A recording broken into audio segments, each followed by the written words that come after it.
Hello, thank you for being here with me today. My name is Darren Clough. I felt the Lord wanted me to make this video about the physical location where the Book of Mormon took place.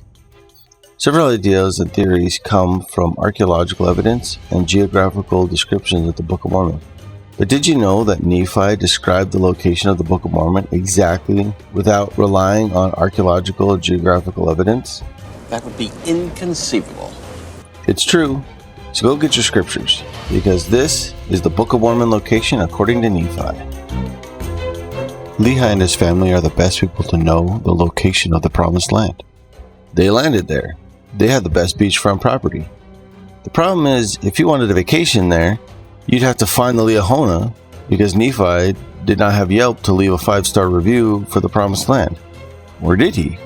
Actually, Nephi does leave a comment in the scriptures explaining the transition of the covenant land from Lehi's descendants to the Gentiles. Like other great patriarchs, Nephi is given a revelation of what will happen to his children, the Nephites, and also his brother's children, the Lamanites. And if we study this revelation and look at it from the perspective of history, Nephi's revelation will tell us the exact country that holds the Lord's covenant in modern times. There is so much in this revelation, but I will focus on just the parts that explain about the location of the Promised Land. I will be jumping verses, but you could go read them in context with the rest of the revelation. We start in 1 Nephi chapter 12, verse 1. An angel is guiding Nephi through his revelation and occasionally brings Nephi's attention to the specific details. The angel says, "Look, and behold thy seed, and also the seed of thy brethren.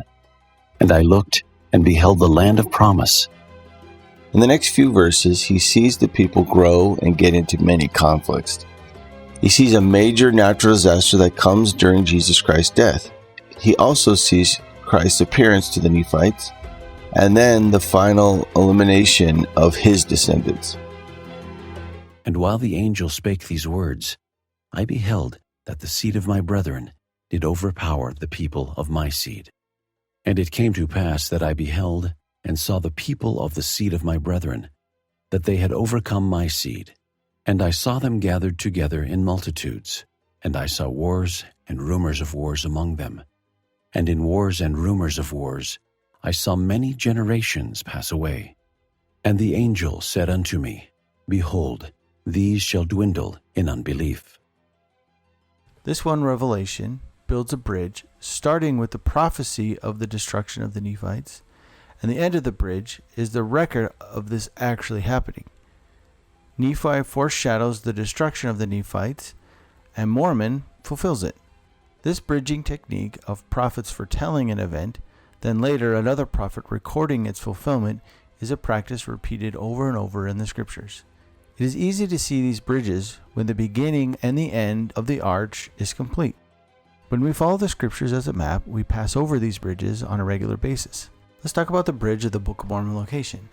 If this map represents the bridge of the Book of Mormon's physical location, it starts with the beginning of the Book of Mormon itself, telling how Lehi's family traveled to the sea and sailed to the Promised Land.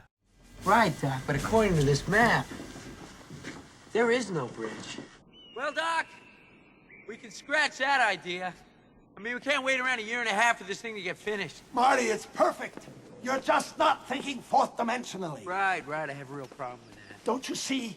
The bridge will exist in 1985. It's safe and still in use. Good one, Doc. Nephi knew his descendants would die off and the record of the Book of Mormon would eventually end. So he left enough information about the Promised Land for us in the future to clearly identify its location and then know where the covenant land exists today. If we look at the next events described by Nephi from a perspective of historical fact, instead of archaeological or geographical conjecture, we could go confidently forward and move safely across the completed bridge set up by Nephi. It couldn't be simpler. Starting in chapter 13, Nephi's focus is directed outside of the Promised Land to a land across the ocean. And it came to pass that the angel spake unto me, saying, Look. And I looked, and beheld many nations and kingdoms. And the angel said unto me, What beholdest thou? And I said, I behold many nations and kingdoms. And he said unto me, These are the nations and kingdoms of the Gentiles. And it came to pass that I looked and beheld many waters, and they divided the Gentiles from the seed of my brethren. Nephi describes them here as nations and kingdoms. In our casual speech, we would call them countries, and the countries across the many waters are in the continent of Europe. So in other words, Nephi sees European countries. Why could this not be the Pacific Ocean and it be the countries of Asia? You'll see in the next few verses. And I looked and beheld a man among the Gentiles, who was separated from the seed of my brethren by the many waters. And I beheld the Spirit of God, that it came down and wrought upon the man. And he went forth upon the many waters, even unto the seed of my brethren, who were in the promised land. Nephi makes several connections through his revelations that the Lamanites are in the same place as the promised land. He sees a Gentile man, an early European explorer, adventure forth from Europe and sail over the ocean and make contact with the Lamanites. Nephi knows this place is the promised land, but to the Europeans, it is known as the New World. I think we need to start keeping track of all these identifying marks. I'll add adventure to the New World to the top of the list. Let's watch this list grow. This is the bridge that Nephi creates for us in his revelation. And it came to pass that I saw among the nations of the Gentiles the formation of a great church. And also for the praise of the world do they destroy the saints of God, and bring them down into captivity. And it came to pass that I beheld the Spirit of God, that it wrought upon other Gentiles, and they went forth out of captivity upon the many waters. Because of religious persecution, captive people escaped their bondage and migrated to the New World. These are specifically Christians that are captive because Nephi calls them saints. Let's add migration of saints to the chart. And it came to pass that the angel said unto me, Behold, the wrath of God is upon the seed of thy brethren. And it came to pass that I beheld many multitudes of the Gentiles upon the land of promise. And I beheld the wrath of God, that it was upon the seed of my brethren, and they were scattered before the Gentiles, and were smitten. In verse 11 and 14, it says, the wrath of God was against the Lamanites. But from the perspective of the European explorers, the Lamanites are the indigenous people. Nephi records there is fighting and a great scattering of these indigenous people. So we add exodus of people to the chart. And I beheld the Spirit of the Lord, that it was upon the Gentiles, and they did prosper, and obtain the land for their inheritance. Even though this was a war, these people were righteous, and God supported them. These European immigrants took over the land, having fought and scattered the indigenous people. This is different than mingling with the native people. It is a direct replacement of the inhabitants of the land. This is in fulfillment of the Book of Mormon promise, where the Lord says, Wherefore he that doth possess the land shall serve God, or shall be swept off, in Ether 2:10. The unrighteousness of the Lamanites caused their own destruction, and opens the way for the righteous Christians to obtain the land. Let's add righteous obtain the land to the list. And it came to pass that I, Nephi, beheld that the Gentiles, who had gone forth out of captivity, did humble themselves before the Lord, and the power of the Lord was with them. And I beheld that their mother Gentiles were gathered together upon the waters, and upon the land also, to battle against them. And I beheld that the power of God was with them, and also that the wrath of God was upon all those that were gathered together against them to battle. And I, Nephi, beheld that the Gentiles that had gone out of captivity were delivered by the power of God out of the hands of all other nations. This is the biggest orienting clue of the list. We get 3 items to add to the list. From verse 1 in chapter 13, we know Nephi is talking about European Gentile countries. So the mother Gentile here in verse 17 is a European country. But not just any European country, the country where the captive persecuted saints originated from. In other words, the land of their birth, hence the reference to mother. This country invades the immigrants across the ocean and starts a war. Let's add invasion by the originating country to the list. This war has a naval component, Nephi refers to it as upon the waters, and an army component, referred to as upon the land. Let's add conflict on sea, the Navy, and land, the Army, to the list. Finally, with the support from God, the immigrants achieve victory in this war. So let's add achieve victory to the list. Here is the completed list of clues as to which country the promised land is in. These clues complete the bridge from the end of the Book of Mormon record to modern times. There are additional clues in the scriptures. I just settled on these first 7 just to keep the video short and because I think it's enough to positively identify the country. Here's the list. Adventure to the New World by explorers. The migration of saints to the New World. Exodus of the people. Righteous obtain the land. Invasion by originating country. Conflict on sea, the Navy. And land, the Army. And the people achieve victory. Now all we have to do is identify the country. Our clues are meant to bridge the gap from post-Book of Mormon times, 600 AD, to modern times.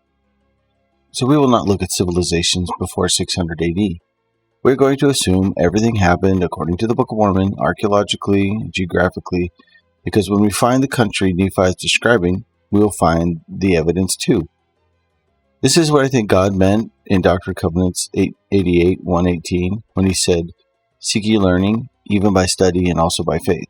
Study from books and seek learning, but also have faith that he will provide evidence in his own time. I've heard a lot of ideas that the Book of Mormon land was in Mesoamerica, particularly in Guatemala. Let's compare the origins of Guatemala to our list of clues from Nephi.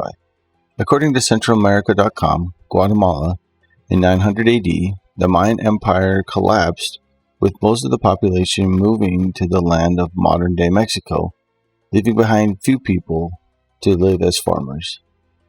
The first contact of European explorers was in 1511, when a Spanish ship sank off the coast and by 1519 started to explore the land.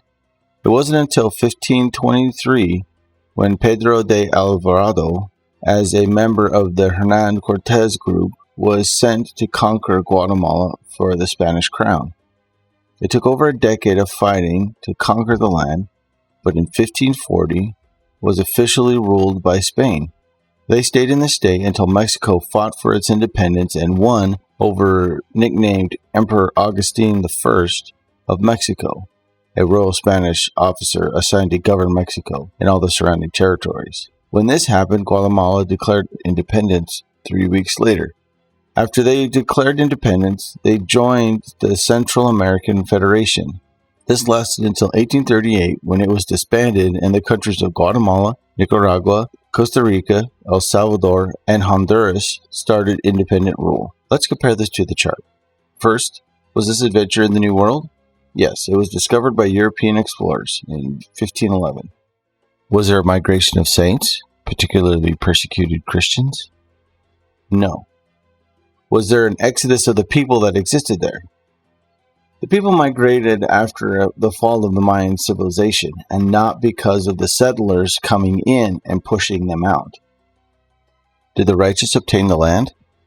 Now remember, this is a people that was directly supported and sustained by the hand of God, and were meant to take over this portion of land, to be their covenant land that they would inherit. Is that what happened? No. Was there an invasion by the originating country? In order to have an originating country, you have to have migrating saints, which they didn't have. So this is not applicable. How about the conflict being on sea and on land? No, the war that actually happened that led to Guatemala's independence happened only on land, and not even on their land. It happened in Mexico. And finally, achieve victory. While a victory was achieved against Spain, it did not take place on Guatemalan land. It took place on Mexico's land, and the Mexican settlers fighting that war. So does this match? No. According to Nephi's description, The country of Guatemala is not the current modern-day Promised Land, and nor is this the Book of Mormon land, because they are the same place. Because this one finding, we could start making other conclusions. For instance, the existence of the Central American Federation eliminates several countries immediately, because this does not match Nephi's description. The countries of Guatemala, of course, Nicaragua, Costa Rica, El Salvador, and Honduras are all out of the running for the Promised Land. Is there an identifying mark that we can narrow down the list of countries faster, instead of comparing every single country in the Americas? The most unique is number 2 on the list, migrated Christians escaping religious persecution. From my research, there's only 2 distinct groups that match this description. First is the French Huguenots, and second, the English Pilgrims, neither of which escaped to Central or South America. Both went to the American colonies controlled by England. So for our next comparison, let's do the United States. First, adventure to the New World. Just like all countries in the Americas, Christopher Columbus is credited for opening the path to the New World. He did not land directly on U.S. soil, but his discovery was pivotal in bringing other explorers and eventually European settlers to the New World. Number 2, migrating saints. There were several attempts to settle America, but those who succeeded were the English Pilgrims, who had already been ejected from England and were living in Holland. But desiring to have a place to worship without persecution, they sailed to America. Number 3, exodus of people. Does this match? Yes. How does this match? The American Indian War. Almost from the very beginning, with few exceptions, there was conflict with the indigenous people. Every Native American tribe has been removed from their original land and scattered, as Nephi told. There is only one tribe that has kept their original land, and that is the Hopi in northern Arizona. Number 4, the righteous obtain the land. Does this match? Yes. New people settled the land. With the seed of Nephi's brothers scattered and smitten, more and more European settlers came and attained the land, and replaced the existing indigenous people. The next point is the most telling. Having persecuted saints escape the land of their birth, and then turned around and have the same country wage war against their own people. This, of course, is the Revolutionary War. English colonists declared their independence from England under King George III's rule on July 4, 1776, causing him to declare the colonists in rebellion. This leads us to number 6. In response, he sent both the Navy and the Army to quash the rebellion. At the height of fighting, there were 270 ships, and peak numbers of soldiers were 40,000 troops. They worked together in the conflict against the colonists. This is a clear fulfillment of Nephi's prophecy. Number 7. Achieve victory. Through God's help, the settlers won the Revolutionary War. Nothing less than the direct support from the hand of God could this be achieved. Countless miracles rained down on the underfunded, ill-equipped, inexperienced group of farmers and tradesmen in order for them to win this war. Their victory led to the creation of the Constitution and the birth of the United States. The United States of America is the only country that matches Nephi's description. Undoubtedly, the U.S. is the place where Lehi and his family made land and settled. It is the place where Abinadi testified to King Noah, Captain Moroni hoisted the title of liberty, and is the same place where Moroni buried the plates for Joseph to later translate. The United States of America is the Book of Mormon land, and it is confirmed by Nephi.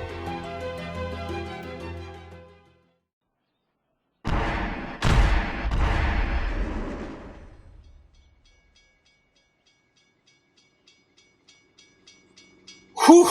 We made it! We are safely across the bridge Nephi left. He didn't have a problem thinking fourth dimensionally. He knew exactly how to tell us in the future where the promised land is. Most would say, why does this matter?